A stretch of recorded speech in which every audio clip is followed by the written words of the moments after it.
자, 안녕, 민규쌤입니다. 6월 모의평가 해설 시작하도록 하겠습니다. 사실 7월 학평이 어제 있었는데 미루다가 두 개 같이 찍도록 할게요. 물론 이 시험을 보고 나서 정부에서 뭐 수능 킬러 문항 어쩌고저쩌고 막 얘기가 나오지만 한국사는 절대 해당 사항이 없습니다. 한국사는 절대평가가 되면서 계속 평이하게 나올 거고요. 요 정도 수준이 계속 유지가 될 것이다. 다만 쌤이 요거 나름 그 수능에 최적화된 조금 뭐 핵심 개념 정리랄까 그런 걸 간단하게 프린트를 만들고 있는데 그런 것들은 이제 교육 과정을 조금 더 살펴보면서 기출을 풀 필요가 있겠다 정도만 생각하시면 되겠습니다. 자, 기본적으로 우리가 한국사 교과서는 4개 단원으로 구성이 되어 있습니다. 4개. 자, 그래서 1단원에 전근대, 선사시대부터 조선시대까지 있고요. 2번이 개항기입니다. 우리가 강화도 조약을 체결한 이후, 물론 흥선대원군 시기부터 개항 이후 일제강점기 전까지. 그래서 3단원은 일제강점기, 그리고 이에 대한 독립운동사가 주로 다뤄져 있죠. 자, 그리고 4번이 이제 4단원이 대한민국의 역사입니다. 자, 물론 시기별로 조금 차이는 있을 수 있으나 기본적인 문제 출제는 6문제, 5문제, 5문제, 4문제라고 보시면 되겠습니다. 자, 그래서 특히나 이 전근대 되게 많은 긴 시간의 이야기들을 6문제로 총 정리를 해야 되기 때문에 사실은 나올 수 있는 주제들이 다양해 보임에도 불구하고 사실 기출을 잘 보면 거의 몇 개의 주제로 한정되어 있다라는 걸 봐야 됩니다. 특히나 이 선사시대부터 고대까지, 선사에서 고대에서 2개, 그리고 고려에서 2개, 조선에서 2개 이렇게 나온다라고 보시면 되겠고요. 물론 개항기나 일제강점기, 독립운동사, 대한민국 역사는 조금씩 시기별로 다르게 출제가 됩니다. 요 나중에 한 8월, 9월쯤에 영상을 찍어서 올릴 테니까 그거 좀 참고해 주시면 좋을 것 같아요. 자, 1번부터 보도록 하겠습니다. 선사시대입니다. 물론 작년 수능부터 선사시대가 1번 고정 문제라고 확언할 수 없습니다. 그렇지만 선사시대가 그래도 많이 나오는 편이다. 자, 보도록 하죠. 키워드 계급의 발생, 그리고 비파형 농검 이런 것들을 볼 수 있습니다. 혹은 반달돌칼. 자, 그래서 기본적으로 이 시대가 어느 시기인가를 봐야 되고요. 기본적으로 청동기 시대다라는 것. 자, 그리고 이 청동기 시대의 대표적인 유물 비파형 농검 봤으니까 사회 모습 고르면 되겠죠. 자, 1번 서원이 건립된 거. 이거 서원 하면 조선시대고요. 자, 사하림의 세력 기반이 되었던 것들입니다. 그냥 가볍게 들어서 넘기면 돼요. 2번 고인돌이 축조되었다. 3번 상평통보 사용된 거 역시 조선이고요. 향부곡소가 설치된 것은 고려. 팔관회와 연등회와 개최된 것도 고려입니다. 그래서 태조 왕건이 이런 것들을 중요하게 여겼다. 2번 보죠. 자, 2번 같은 유형은 잘 볼 필요가 있습니다. 왜냐면 우리 교육과정 파트에 고대 정치와 문화라는 것이 지금 교육과정에 명시되어 있어요. 성취 기준에. 여러분들이 고대 문화를 잘 이해했는가? 그래서 앞으로 삼국시대의 문화는, 삼국시대는 주로 문화와 묶여서 나올 수 있는 가능성이 매우 높다라고 파악을 하셔야 되고요. 자, 그래서 이제 앞으로 여기 나오는 이런 문화유산들을 어느 정도 기억을 해야 된다. 이 문화유산은 어느 나라구나 파악을 하고 그 나라와 관련된 걸 역으로 찾을 수 있어야 하고요. 이 2번 문항 같은 경우는 삼국의 정치, 역사를 주고 문화유산을 찾으라고 한 겁니다. 이런 유형이 또 나올 수 있다. 자, 보겠습니다. 자, 왕이 도읍을 사비로 옮기고 남부여로 계층하였다. 그리고 가해 왕이 적을 습격하여 싸우다가 구천에 이르렀는데 숨어있던 적군과 맞서 싸우다 전사하였다. 시호를 성이라 하였다. 그러면 이 인물은 성왕이에요. 성왕. 백제 성왕. 사비라고 하는 것도 백제라는 걸 알 수 있죠. 그러니까 백제는 한성에서 웅진으로 수도를 옮겼었고요. 그리고 사비로 다시 천도를 했습니다. 자, 조금만 얘기를 하자면 한성에서 웅진으로 옮기게 된 배경, 요것도 사실은 중요한 요소 중에 하나야. 출제가 된다면 언급이 될 수 있는 자료를 충분히 주어질 수 있는 것이죠. 고구려의 장수왕의 남진정책이라는 것이 있었죠. 자, 그래서 이 장수왕의 남진정책과 관련해서 주고 충주고구려비 이런 거 물어볼 수 있습니다. 자, 그래서 웅진은 사실은 고구려의 공격을 받고 긴급하게 수도를 옮겼던 곳이에요. 이후에 너무 좁고 산지가 많은 이 웅진을 벗어나서 다시 백제를 일으키기 위해서 수도를 한번 옮겼습니다. 그게 사비라고 하는 도시였고, 이 수도를 옮긴 것이 바로 성왕이었습니다. 자, 그리고 국호도 남부여로 개칭했다. 동일한 왕이었습니다. 자, 백제 문화유산을 찾으면 돼요. 자, 불국사, 석굴암, 우리 이거 한국인이라면 어느 정도 알고 있어야 합니다. 심지어 경주라고 주었으니까 요거는 신라가 되겠죠. 신라. 자, 그리고 강서대묘 사신도라고 돼 있습니다. 요 사신도는 주로 고구려의 문화유산이라고 봐야겠죠.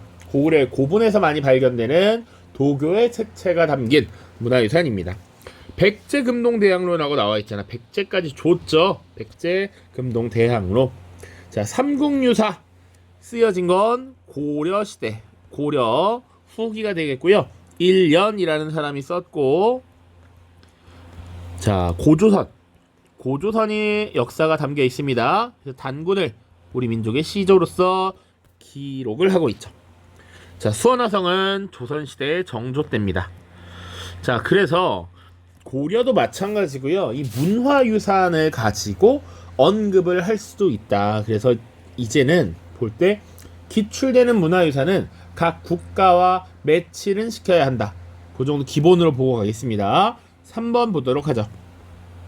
가왕에 대한 설명으로 옳은 것은, 자, 제위기간 10세기 918년부터 943년 국호를 고려를 했다. 송악으로 수도를 삼았다. 혼인정책, 발해유민 포용, 이런 내용들이 담겨 있어요. 이 왕 누구겠습니까? 바로 고려를 세웠잖아. 고구려 계승을 하고요. 그래서 최초의 왕건이죠. 태조 왕건. 자, 이 태조 왕건은 기본적인 특징 기억해야 됩니다. 자, 호족들의 지원을 받아서 성립된 호족 연합적 성격을 가지고 있었기 때문에 호족들을 자신들의 패밀리로 만들려는 혼인 정책 펼쳤죠. 그리고 다른 세력들을 극진하게 대접하는 이런 모습들도 보여집니다. 그래서 이 호족들과의 혼인 정책을 추진하면서 결혼을 겁나 많이 했고 아이도 겁나 많아서 그 아들 3명이 연달아 왕이 됐었던 겁니다. 자, 하나 더.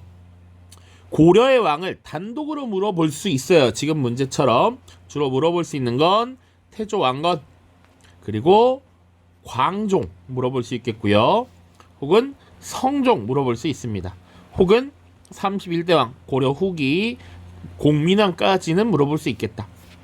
자, 그리고 사실은 최근에 기출이 많이 된 건 이 광종이 가장 많이 됐습니다. 자, 광종은 2가지 기억해야 돼.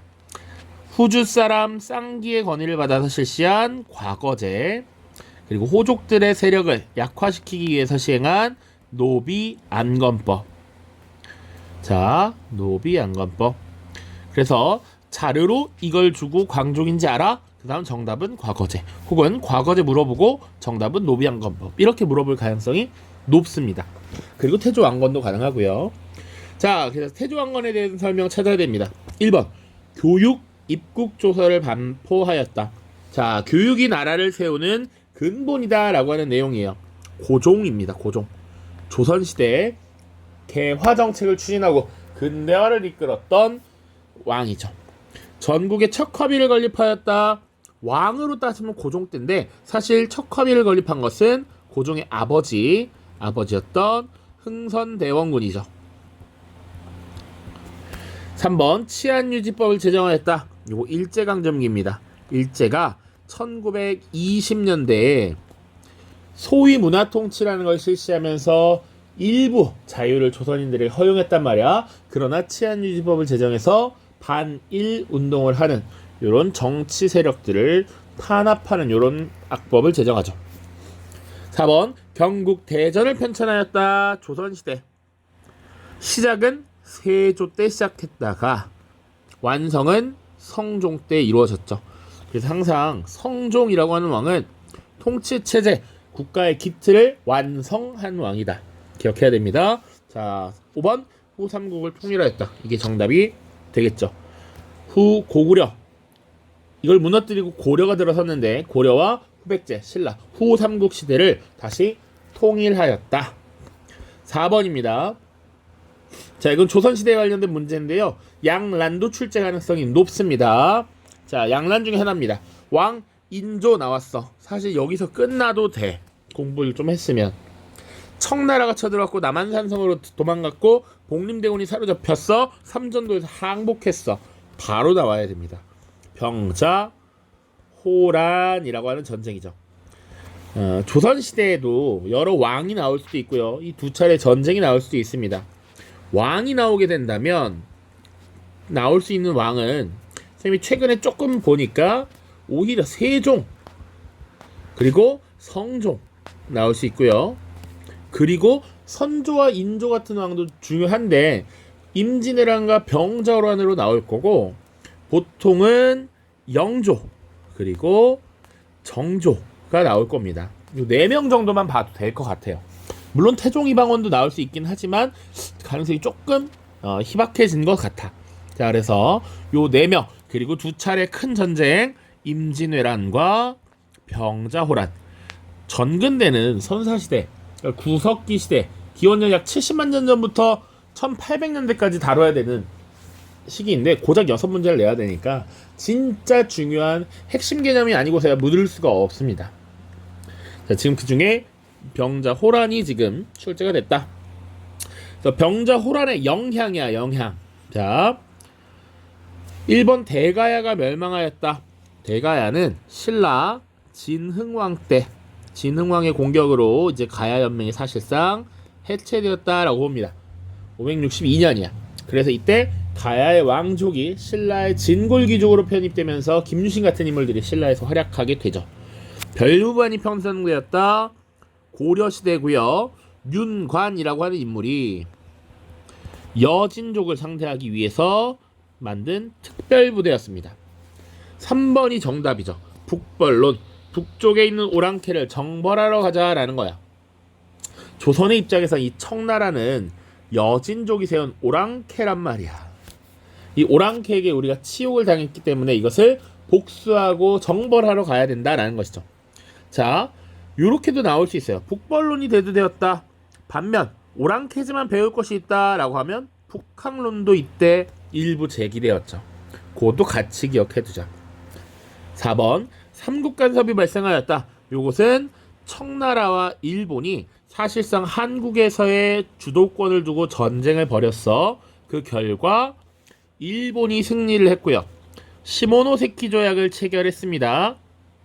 자, 이 시모노세키 조약에서는 뭐야?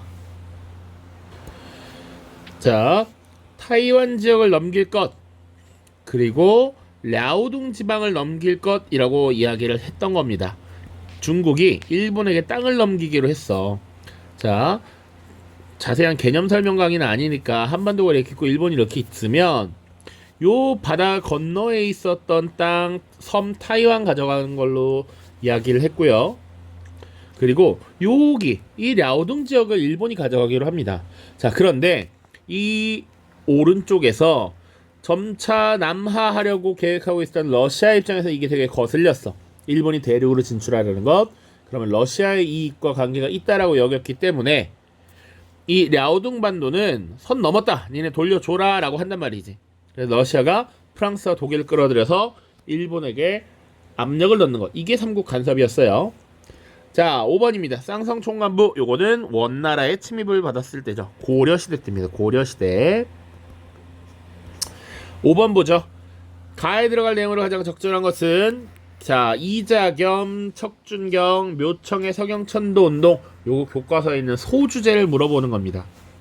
자, 이자겸은 자신의 딸들을 2대에 걸쳐서 왕비로 보냈던 인물이야. 그래서 고려시대에 막강한 권력을 가진 세력으로 성장하죠. 이들을 문벌이라고 했습니다. 문벌 세력.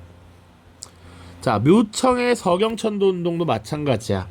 개경을 중심으로 했던 문벌 세력과 서경을 근거지로 했던 문벌 세력이 사실상 세력 다툼을 하다가 그 다툼의 결론이 서경 천도 문제로 이렇게 촉발이 됐단 말이죠. 서경 천도가 실패하자 서경 중심의 세력이 묘청이 반란을 일으켰던 겁니다. 자, 이것 자체가 기존에 고려를 지탱하는 문벌 세력, 이 문벌 사회가 흔들리고 있다라는 것이기 때문에 정답은 2번이에요. 고려의 문벌 사회의 동요. 실제로 이자겸 같은 인물 고려라는 것만 알고 있으면 정답은 고려 찍을 게 2번밖에 없습니다. 자, 신라 말 호족 세력의 성장이라고 하면 어떤 키워드들을 좀 기억해야 되냐면, 호족이라고 하면 후삼국 시대의 등장이라든지 후삼국 시대를 이끄는 궁예, 견원 같은 인물들, 혹은 또 나올 수 있는 세력은 장보고 같은 해상 세력이 있죠. 요런 키워드들 기억해야 됩니다. 그런 게 나오면 신라말 호족 세력의 성장이라고 볼 수 있어. 자, 근데 솔직히 나올 가능성 매우 적습니다. 3번 조선 전기 훈구와 사림의 대립. 그러면 사화라고 하는 사건들이 나오겠죠. 무오사화, 갑자사화, 기묘사화, 을사사화. 그러면 인물로서 나올 수 있는 키워드 김종직, 그리고 김종직이 쓴 조의제문 이런 것도 나올 수 있고요.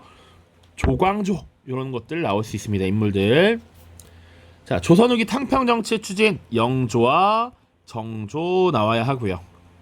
일제강점기 민족 유일당 운동의 전개라고 하면 신간회 혹은 신간회라는 단체가 만들어지게 되는 정우의 선언 같은 것들 조금 키워드로 기억을 해주시면 되겠습니다. 자, 6번이야. 가제도에 대한 설명으로 옳은 것은 가에 대해 알려주세요 라고 되어 있습니다.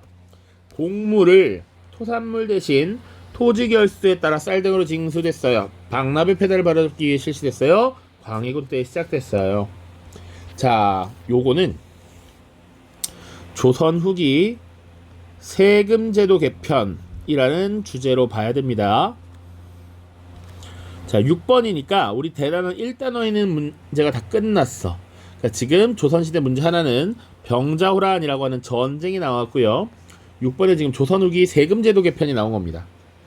근데 실제로 교육과정을 보면 조선 후기에 어떻게 조선의 경제나 사회가 변화했는지를 보도록 하는 것을 강조하고 있어요. 그래서 조선 후기의 경제적 변화를 이끄는데 가장 중요한 제도가 뭐냐라고 하면 바로 대동법이라고 하는 것을 들 수가 있습니다. 그래서 중요해요. 교육 과정에 기반해서 출제를 한 거라고. 자, 1번 공인이 성장하는 계기가 되었다. 이게 정답입니다. 원래는 곡물이라고 하는 세금을 토산물로 납부했었어. 그래서 국가에서 필요한 물건을 직접 세금으로 걷어서 사용했습니다. 그런데 이제 토지 결수에 따라 쌀로 세금을 징수해. 그러니까 원래 정부에서 소비하던 토산물이 세금으로 거치지 않으니까 이 쌀을 가지고 토산물을 다시 구매해야 되지. 그것을 맡기는 구매 대행 상인이 공인입니다. 공인. 그래서 공인이 성장하는 계기가 되었다. 2번 300산업 발달. 요거는 1950년대 우리가 미국으로부터 경제 원조를 받을 때 이승만 정부 시기 경제라고 기억하고 계셔야 됩니다. 물산장려운동 1920년대고요. 20년에 보면 기존의 일제가 회사령이라고 하는 것을 허가제로 바꿔요. 옛날에는 그 전까지 일제가 회사를 만들려면 허가제 총독부의 허가를 받도록 했어. 근데 이것을 어떻게 바꾸냐면 신고제로 바꿉니다. 회사 만들고 신고만 하면 돼. 회사 만들기 쉬워졌어. 그래서 회사를 만들고 일본 회사와 경쟁을 하기 위해서 물산장려운동이라는 걸 일으켰죠. 혹시 몰라서 자세하게 물산장려운동 하면 키워드 기억해야 되는 거 평양에서 시작되었다. 조만식 같은 인물이 주도하였다. 이런 것들 기억해 두셔야 됩니다. 4번 기기창이 설치되는 결과 이건 근대식 무기 제조 공장입니다. 1881년 파견되었던 사신 영선사 일행이 다녀와서 만든 것이죠. 영선사 하면 김윤식이라는 인물도 기억을 조금 하셔야 됩니다. 자, 권문세족의 경제적 기반을 약화시켰다. 요거 고려 말. 굳이 따지자면 전민, 변정도감 같은 기구가 있죠. 그래서 공민왕 때 신돈을 통해서 이런 개혁을 추진했었습니다. 다음 7번. 자, 가인물이 실시한 정책으로 옳은 것은 지금 경복궁에 나와 있고요. 고종의 아버지였던 이 인물이 다시 세웠답니다. 자, 이 인물 바로 누구예요? 흥선대원군이죠. 흥선대원군.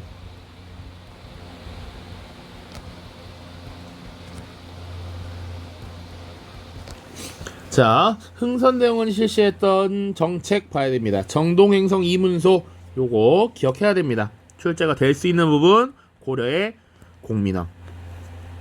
2번 독서삼품과 신라입니다.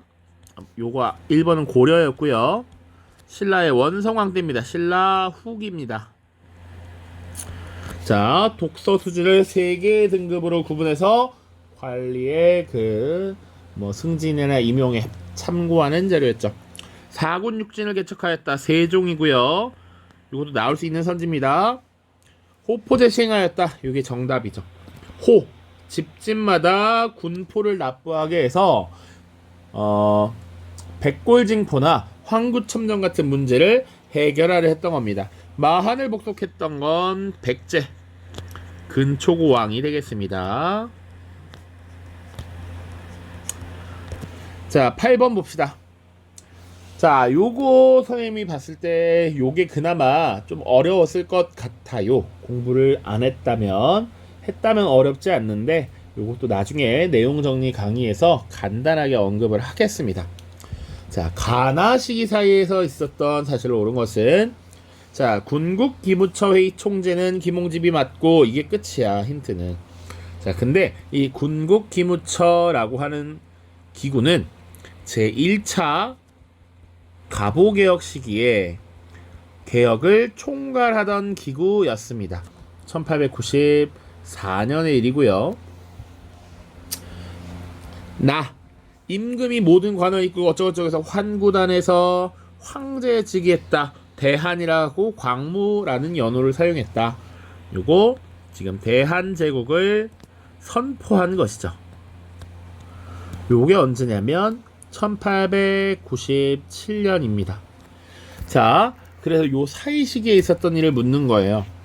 여기 되게 다양한 일들이 있는데 2차 가보개혁이 있을 수 있고요. 을미 사변이 있을 수 있고요. 그 이후에 있었던 3차 을미 개혁이 있을 수 있고요. 그 이후에 위기감을 느낀 고종이 아관 파천을 단행하게 됩니다.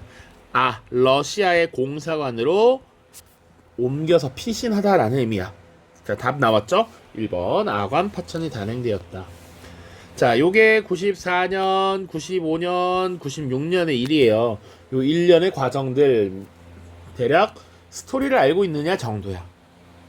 자, 비슷한 문제가 또 나올 겁니다. 또 나오면 항상 을미사변 요거 물어보거나 을미개혁 때 추진된 단발력이 단행되었다. 혹은 태양력이 사용되었다. 요런 걸 물어볼 수 있어요. 요 정도만 기억하면 충분합니다. 알겠죠? 자, 무신정변을 발발한 건 애초에 고려니까 말이 안 되죠. 홍경래난 조선 후기 맞습니다. 1811년이야. 그런데 이거보다는 이전이죠. 조선 형평사 1923년 백정들에 대한 차별 하지 말아라 라고 했던 것. 인천 상륙작전은 1950년 6.25 전쟁이 일어났을 당시 9월 달에 유엔군이 상륙했던 작전이죠. 9번입니다.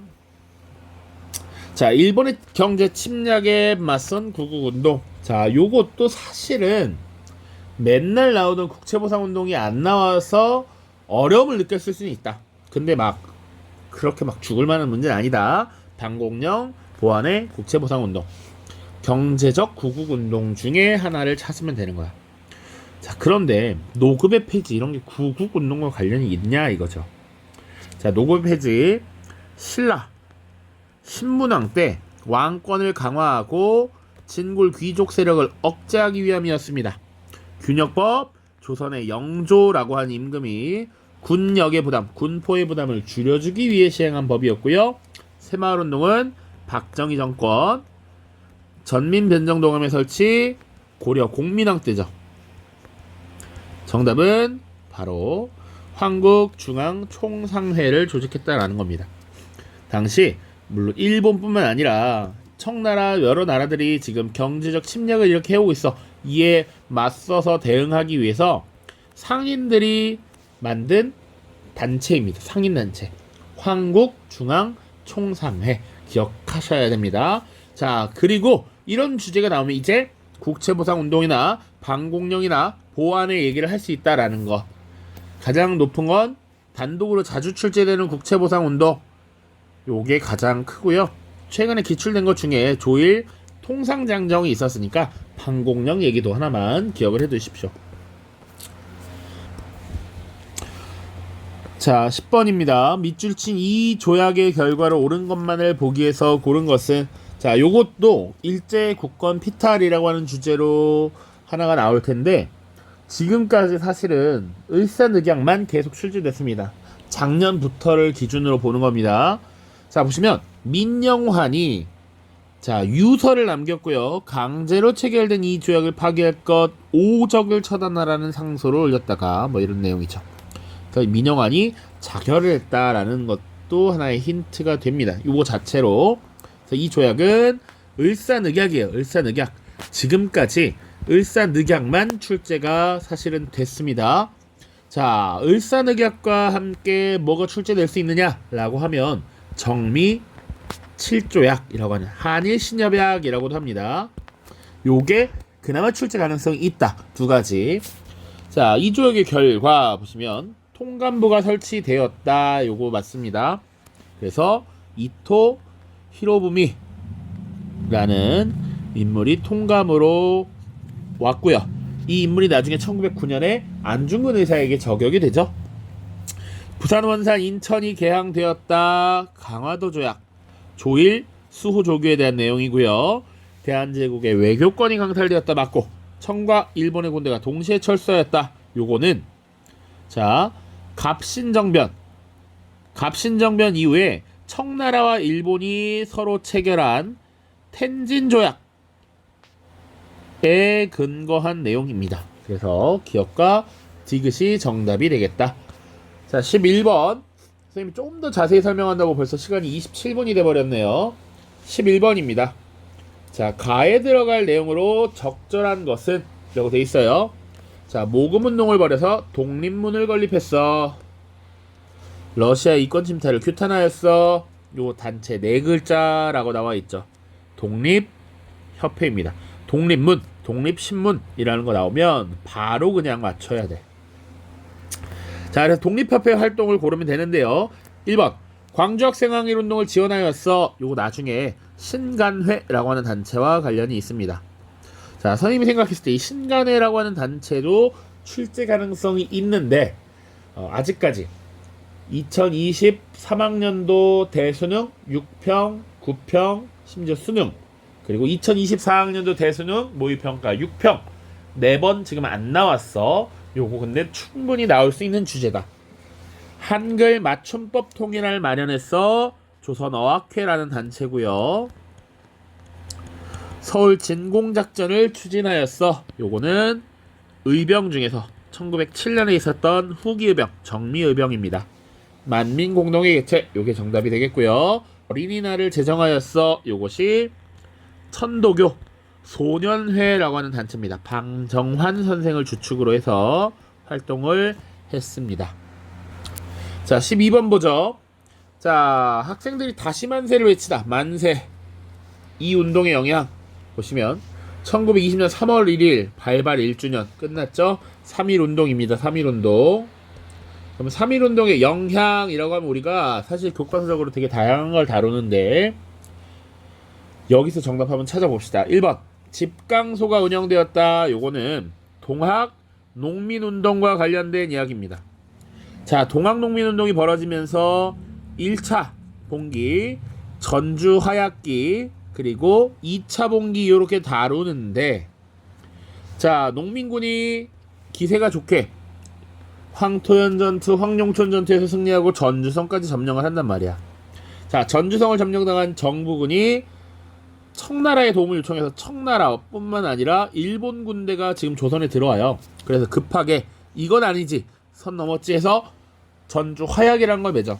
그 전주 화약의 근거에서 농민군의 자치기구가 설치됩니다. 그것이 바로 집강소였다. 집강소. 2번 을미 의병이 일어났다. 요거는 을미사변과 관련된 일이죠. 을미사변. 을미사변과 단발령에 반발해서 일어났던 의병입니다. 1895년. 집강소가 운영된 거는 1894년 말경이 될 겁니다. 내각 책임제 개헌, 4.19 혁명과 관련된 일이죠. 그래서 이승만이 하야하고 내각 책임제 개헌이 이루어집니다. 자, 4번 노태우 정권 때 91년의 일이고요. 문화통치 1920년대 일입니다. 자, 답은 5번이에요. 기존에 1910년대 일본이 무력으로 강압적 통치를 시행했던 무단 통치가 있고, 이 3.1운동을 계기로 일본이 이런 무력, 강압적 통치만으로는 조선인들을 지배하는 것에 한계를 느꼈단 말이야. 그래서 소위 이른바 문화 통치를 실시했던 것이죠. 요거까지 같이 기억하셔야 됩니다. 자, 사실은 3.1운동을 주제로 또 나올 수 있습니다. 또 나오면 3.1운동의 영향으로 옳은 것은 하면 또 하나 정답으로 나올 수 있는 거, 임시정부, 대한민국 임시정부 수립에 영향을 미쳤다라고 하는 내용입니다. 요거 반드시 잡고 가야 합니다. 13번이야. 다음 판결이 내려진 시기에 볼 수 있는 모습으로 가장 적절한 것은, 자, 조선군 사령관을 협박하고 육군 특별 지원병 제도를 비판한 혐의로 검거된 뚜두두두. 자, 이게 끝입니다. 지원병제. 조선인들을 일본에 지금 군인으로서 지원하도록 한 제도였어. 자, 그래서 이것을 비판한 혐의로 검거돼서 체포되고 재판을 받는 과정이죠. 자, 일제 통치 과정을 세 시기로 구분을 해야 됩니다. 1910년대, 20년대, 30년대 이후 이렇게 봐야 돼. 아까도 봤지만 무단 통치, 소위 문화 통치, 그리고 민족 말살 통치입니다. 자, 그래서 37년 이후 중일 전쟁을 일으킨 이후에 일본이 사실상 총력전을 벌이게 됩니다. 자, 인적, 물적 자원을 모두 총동원해서 전쟁을 치르게 될 때 한국인들도 일본의 군인으로서, 병사로서 지금 동원하려는 지원병제를 실시했던 것이지. 그래서 이 민족말살 통치 시기에 볼 수 있는 모습을 골라봐라라는 거야. 갑신정변, 일제강점기 이전입니다. 1884. 자, 경인선 개통식 1899년입니다. 황국신민서사 암송, 요게 1930년대 이후 민족 말살 통치 시기이죠. 그래서 이 황국신민서사라는 것 자체가 나는 천황폐하의 신성한, 그리고 충성을 다하는 신하된 백성이다 라는 의미거든. 이것을 계속 암송하면서 세뇌시키려고 했던 것입니다.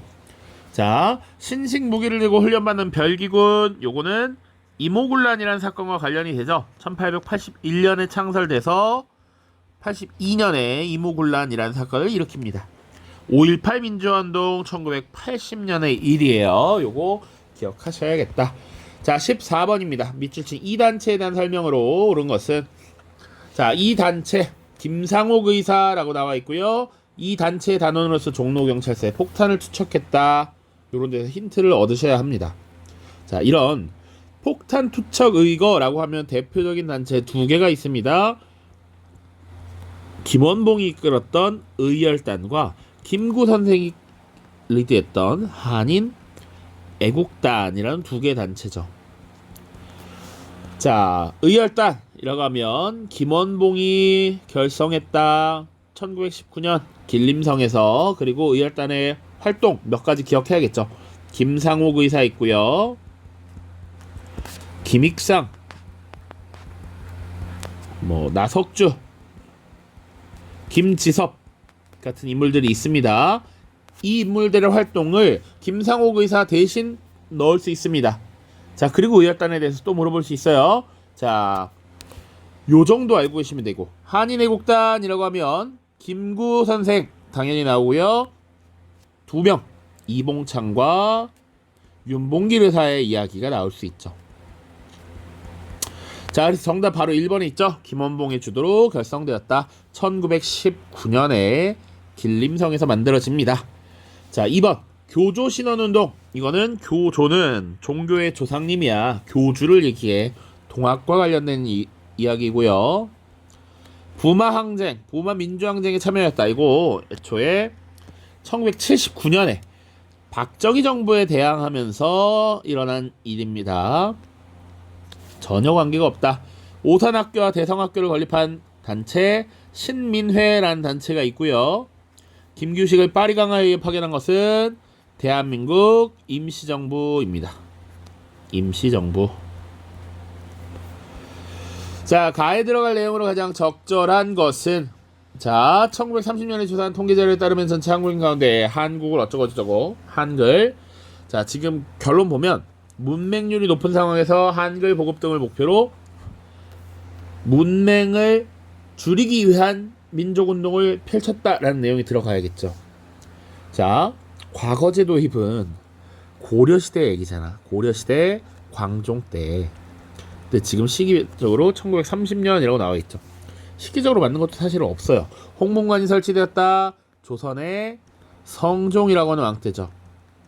항성순보 최초의 신문입니다. 1883년 방문국 관련해서 수선사열사 고려시대 진울의 주도로 신앙 결사운동 초심으로 들어가자, 신앙을 회복하자, 이런 얘기였어요. 정답은 5번입니다. 브나로드 운동.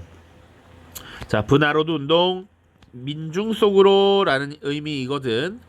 그래서 이 민중 속으로 라는 표현에 이제 들어가서 우리가 글이나 이런 것들 잘 알지 못하는 민중들을 깨우치자라는 계몽적 의미를 갖고 있는 겁니다.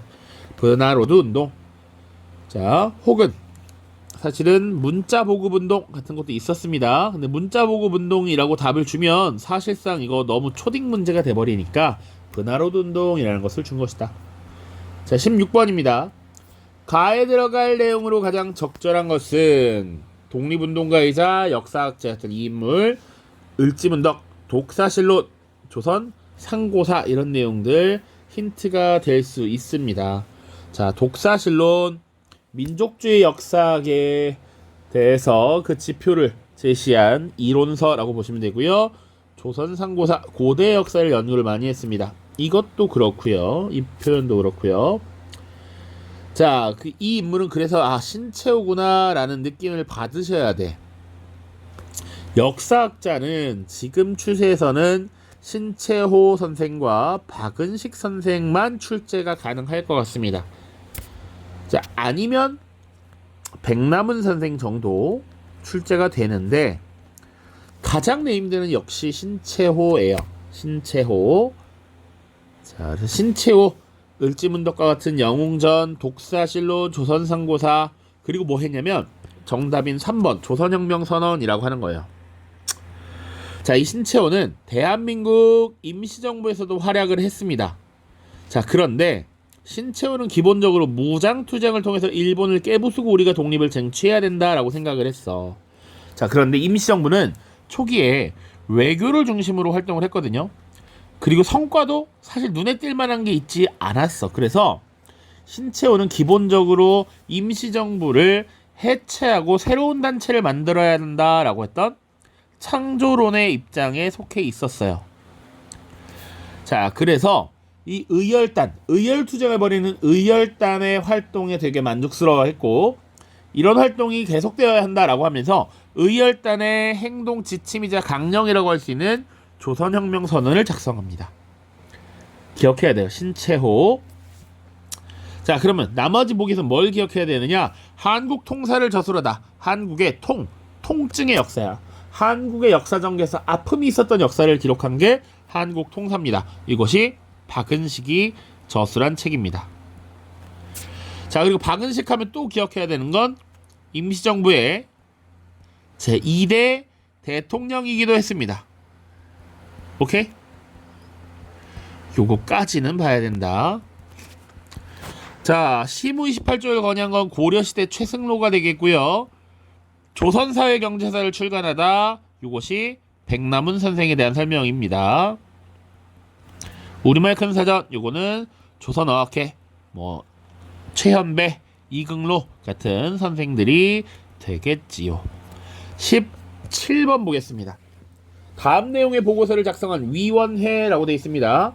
자, 반민족행위의 죄가 현저함으로 반민족행위 처벌법에 의거하여 어쩌고저쩌고 보고함. 자, 작성한 위원회는 반민족행위자 특별조사위원회, 줄여서 반민특위라고 표현합니다. 자, 이 반민특위는 1948년 최초의 국회의원 선거였던 50 총선거를 통해서 제헌국회 혹은 제헌의회가 결성되었고, 자, 최초의 의회였던 이 제헌의회가 다양한 활동을 했는데 우리 교과서에서 딱 두 가지 정도 다뤄요. 하나는 반민특위를 결성해서 이제 반민족행위 처벌법을 제정해서 이런 활동을 했다.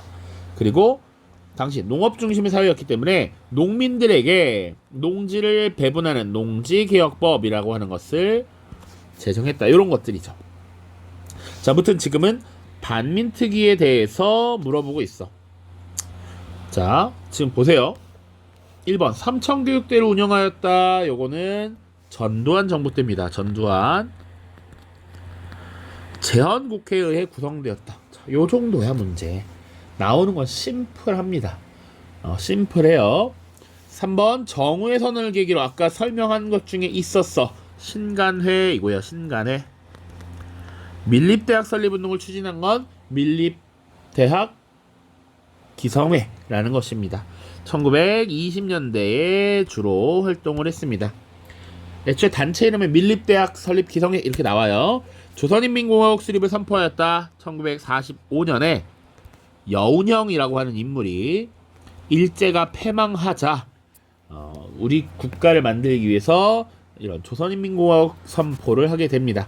건국준비위원회라고 하는 단체를 통해서, 그러니까 굳이 따지면 위원회라고 하면 조선 건국준비위원회라고 해서 우리가 흔히 건준이라고 하죠. 건준이라고 합니다. 자, 18번입니다. 다음 자료에 대한 탐구활동. 자, 요것도 정말 자주 나올 거고요. 키워드 몇 개 암기하면 됩니다. 3.15 부정선거. 사실은 여기서 끝날 수 있고요. 자유당과 대통령의 사선. 부정선거란 말이야. 3.15 부정선거 나오면 끝이야. 바로 4.19 혁명 나와야 되고요. 4.19 혁명과 관련한 키워드 혹시나 힌트로서 알 수 있는 인물이 또 있습니다.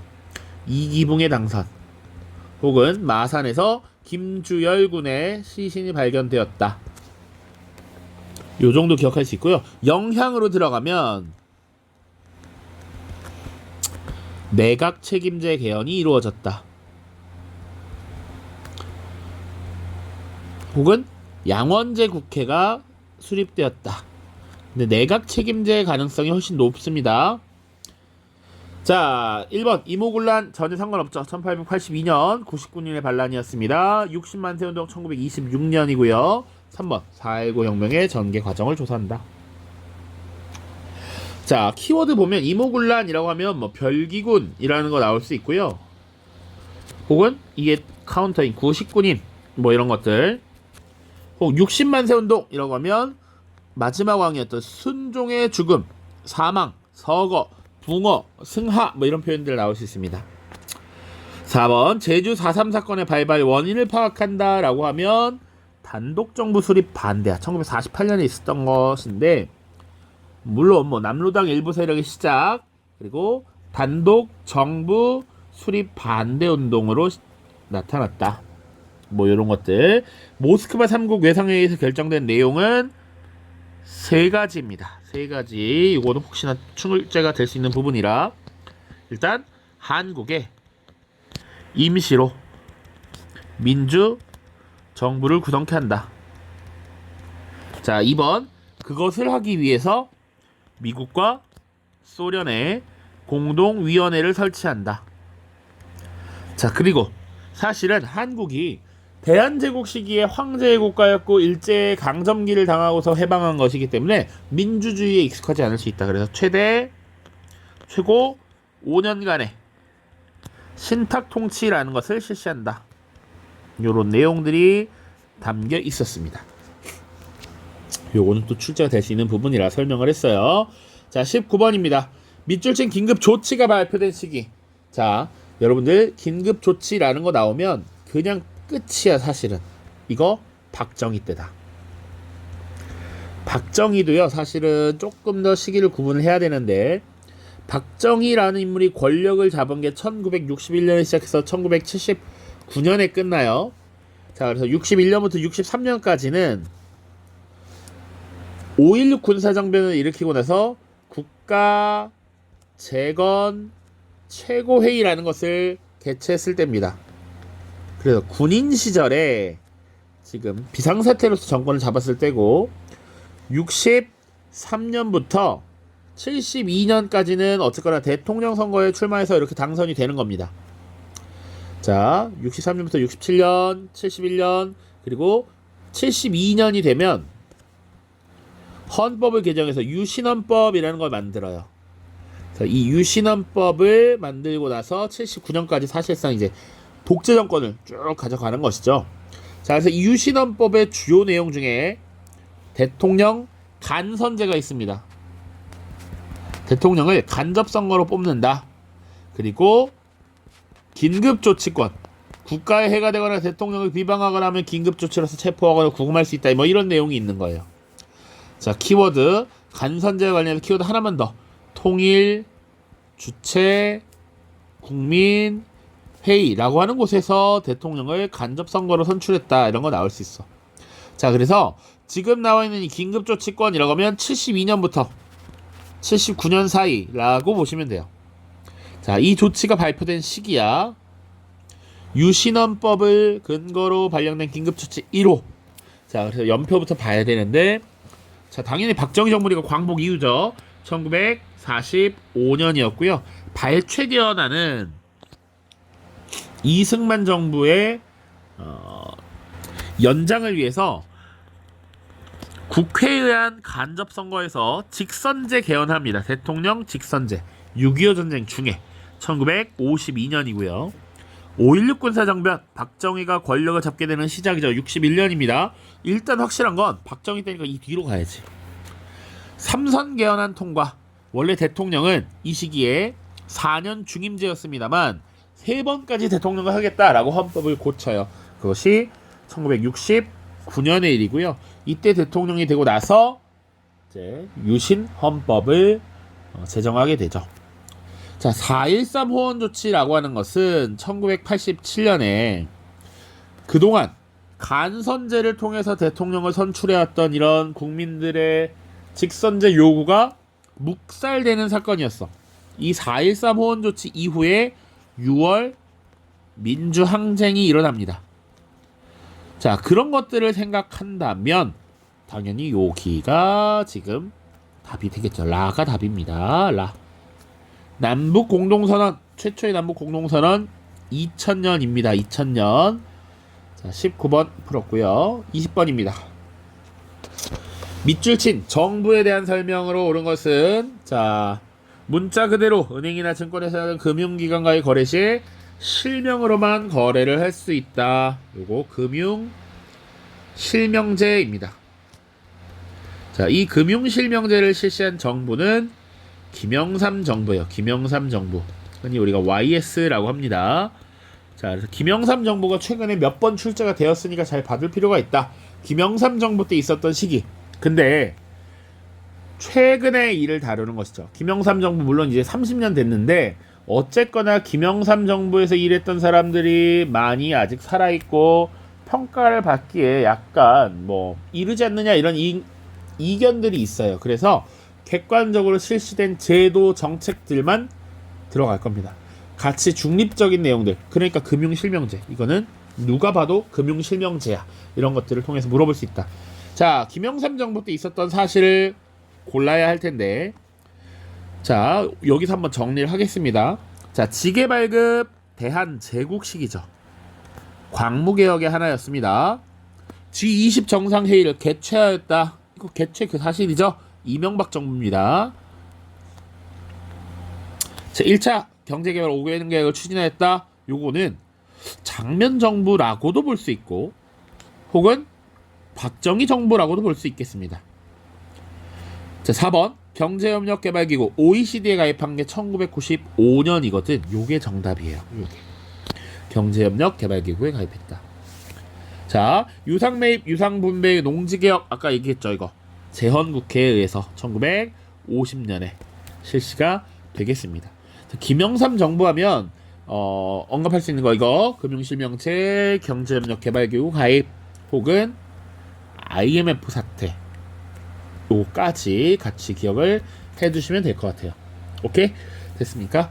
자, 그래서 지금 6월 모의평가 쭉 풀어봤고요.